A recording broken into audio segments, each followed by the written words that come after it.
Hello. So, welcome again to this series of rubrics that we are studying, thematic rubrics, children's rubric we are studying. So, the next rubric is confidence, want of self-confidence children in. And one more sub-rubric is there, self-depreciation in children.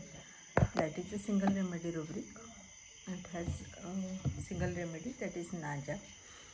So let us first understand what do we mean by confidence, then self confidence, और ये बच्चों में क्यों है rubric.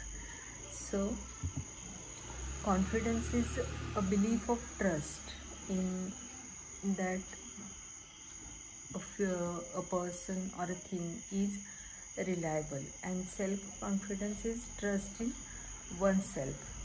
सो हिंदी में या फिर मराठी में हम उसको बोलते हैं सेल्फ कॉन्फिडेंस को आत्मविश्वास.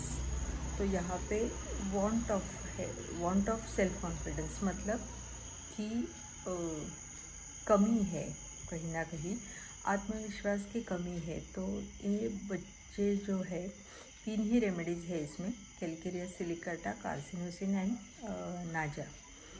सो इन बच्चों में आत्मविश्वास की कमी होती है. क्यों होती है?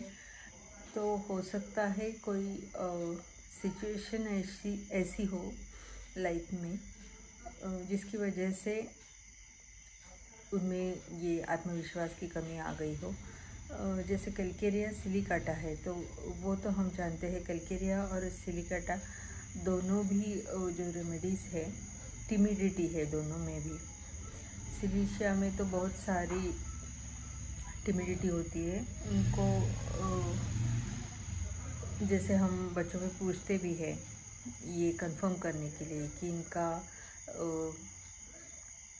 कैसे है बाहर, मतलब अगर कोई अननोन पर्सन के साथ इनका इंटरेक्शन होता है तो वो कैसे बिहेव करते हैं.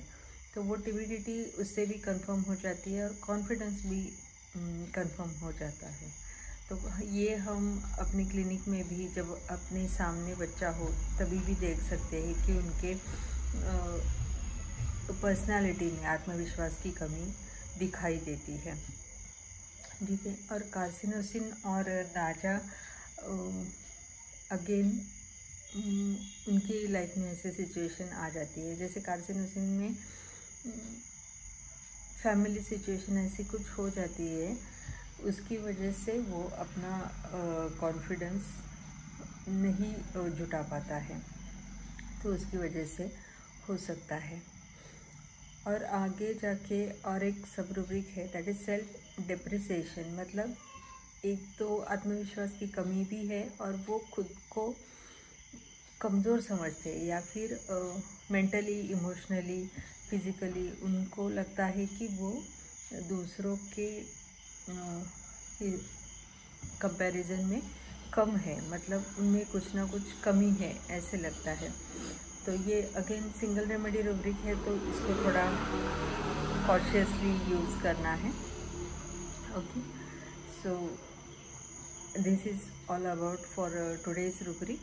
Go through the repertory and you can differentiate the remedies in the clinic according to the case, totality of the individual case. Okay, so thank you once again and keep watching, keep listening. Happy learning. Bye bye.